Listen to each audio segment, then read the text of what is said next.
Hello everybody, my name is Ruth Dennis and I'm Principal Educational Psychologist for Bradford. The slides I'm going to present now are my thoughts really around making the case for a new approach to autism diagnosis.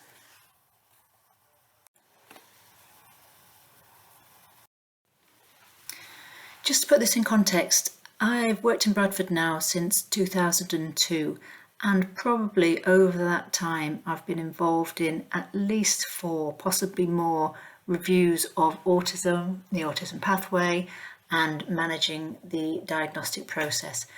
And each time it seems to come to the same point. The same point is that there are issues around capacity, there are issues around funding, and there are issues around what do we do once young people receive a diagnosis.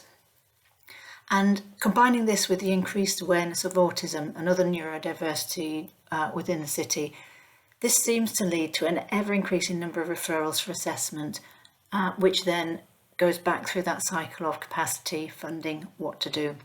So this has brought me to a point to start thinking about, do we need to do something differently here? So my next thought process was to maybe look at why people actually want diagnosis in the first place. What is the demand driving this? And thinking about this from a parent's perspective, there are a number of reasons why you can see it's a useful process to go through. So in terms of diagnosis, parents frequently feel that if they receive a diagnosis, they will receive additional resources for their young person. So whether that's resources in school, resources from health, etc., they feel that that is a prerequisite for this support. I think parents also say that in order to receive help and support with their young person, particularly in school, they need to have a diagnosis. Now, I think a lot of this is based on a misunderstanding of what's available without a diagnosis, but having said that, it's still a strong enough hypothesis that it drives this requests for diagnosis. There's also something around diagnosis providing some form of validation for parents. So parents will often say, I always knew there was something different about my son, about my daughter, or young people themselves will say, I always knew there was something different. And a diagnosis gives them that validation that, yes, they are different and there's a reason for that, and that reason is either autism, ADHD, etc.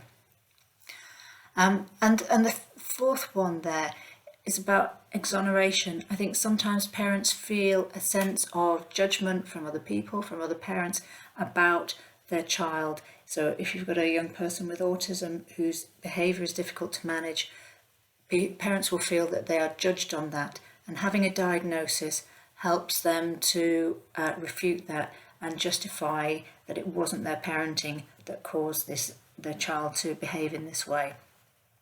And the idea of diagnosis also leads to a sense of understanding of what's going on, why their child's different, and a sense of closure. Given that those arguments are all really strong drivers for requests for diagnostic assessments, we need to start thinking about, well, what if we flip that on its head? What if the resources that parents are requesting, the resources that parents are looking for, were available without a diagnosis? What if that help and support was available without diagnosis? What if neurodiversity was a recognised and acknowledged entity that allowed them to feel that they understand that their young person is different and they have differences? And what if we went as far as to say that neurodiversity was valued and celebrated, and young people are actually judged on their skills and what they bring rather than the deficits that they have? If these are all in place, would there still be such a demand for diagnosis? Neurodiversity is a different way of thinking about conditions such as autism and ADHD.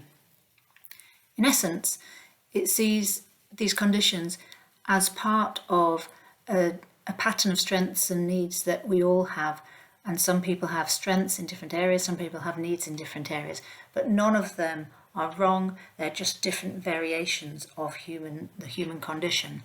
I've put some links there below if anybody isn't familiar with this notion of neurodiversity. Already in Bradford we have a neurodiversity pathway, but I think what happens at the minute is that this tends to be another way of describing an autism or an ADHD assessment pathway.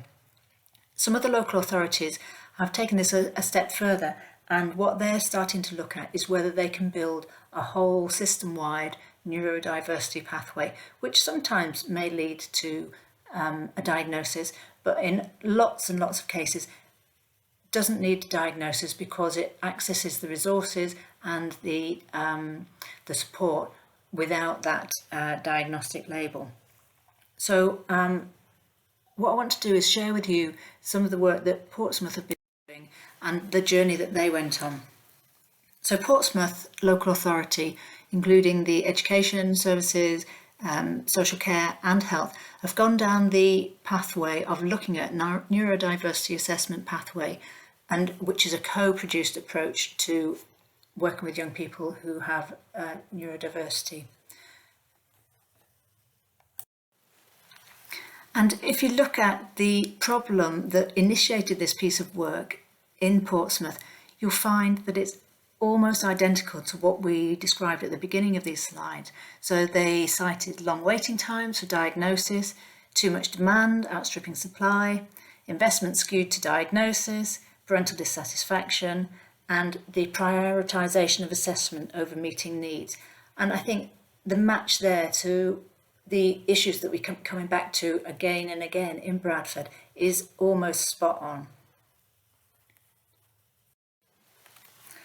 So what they did was they started to think about whether they could identify difference and diversity without relying on a clinical pathway leading to a diagnosis. So they started to think about, could they conceptualise an early help response to neurodiversity? So identifying people who fit a neurodiverse profile and then matching support to that. So that enabled children and families to work and understand their diversity as a difference, not as a disability. As I said at the beginning, this took a system-wide response. It wasn't just education, it wasn't just health, it was everybody working together to get this right. And it led to them developing a district-wide portfolio of things that help to enable young people with an identification of being neurodiverse to get the help and support they need more quickly. So in essence, and this is a real sort of like whirlwind tour, they developed a profiling tool based on 9 dimensions that can be used by non-clinicians to identify the strengths and differences that a young person has along a number of domains, those 9 domains, which will correspond with conditions such as ADHD and autism, but it is not a diagnostic tool. And I think it's really important to say here that this doesn't replace autism diagnosis. There will be some cases where it's important for people to go on. If the profiling doesn't yield sufficient information to help us make sense of what's going on, then there may still be a need for diagnosis. But in most cases, you would start from a point of using the profiling tool to look at what the strengths and needs of the young person is and what support they require. So alongside of the profiling tool, there's a huge training program. Hundreds of professionals have been trained from health and social care and education so that they can carry out the profiling alongside children and families. And then once that's been done, a bank of resources is available, and parents and everybody involved with that young person are aware of what needs to be put in place in order to support that young person. And what they are starting to find is a reduction in demand for formal diagnosis, not a switching off, because some families will still continue to need that, but there is a reduction there. And just to help you get a little bit clearer picture about what that profile looks like. So it looks at these skills: speech and language, energy levels, attention and impulse control, emotional regulation, motor skills, sensory skills, levels of flexibility, and I think that says ability to empathise and systemize, and cognitive abilities. So all of those things that we would be looking for in a diagnosis, they're all accounted for within that neurodiversity profile. This is a piece of work that's really strong, has really strong co-production. It was co-produced with parents, and it's really, again, going back to the point I made at the beginning about looking through parents' eyes about what does diagnosis provide. It's really trying to make sure that that is all captured there.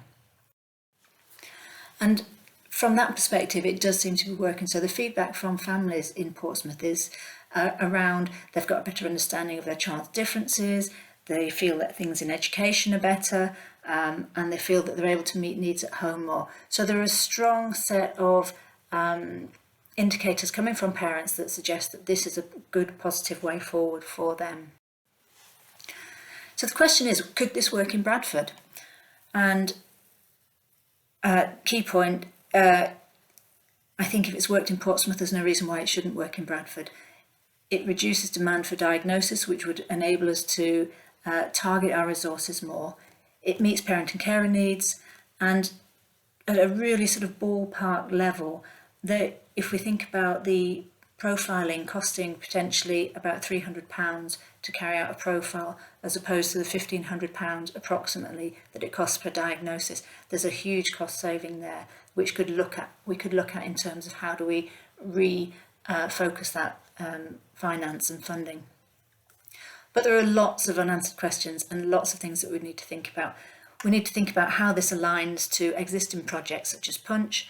We need to think about how do we get to a point of having a cross-agency alignment around neurodiversity. We need to think about how can we make resources available across education and health based on need rather than on diagnosis. And I think that's one of the key points, because without that, it won't meet any of the needs identified by parents, and so it won't move forward. We need to make sure that parents are engaged, and we need to liaise with Portsmouth. Portsmouth have done the starting point, they've done a huge piece of work, and they're really keen to allow people to use their materials and do further research around that. So that's something we need to follow up. So in terms of next steps, at a district level, we need to have a commitment to a strengths-based neurodiversity approach. We need to be thinking about the neurodiversity profile and how we roll that out, and how the profile and the resources linked to it are part of a graduated response. And then the final bit is about commitment. We need a commitment to needs-led rather than diagnostic-led services if we are to make this work. And so I've just drafted up really quickly what it might look like in terms of, if we were to go with this type of approach, what would it be? And so there's a profile there.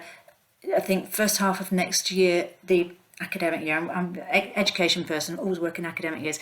First half of the academic year, we'd be looking at developing that neurodiversity charter with all district-wide partners and with parents as well. We'd need to be thinking about developing a Bradford version of the profile and getting those resources, things that help, linked to it, and developing the Bradford version of the training, which would lead us to, this time next year, carrying out the pilot and including staff in the training so that we can see that it does work. And if it does work, then we'd be in a position this time next year to be starting to think about that widespread rollout of the pathway across education, health and social care.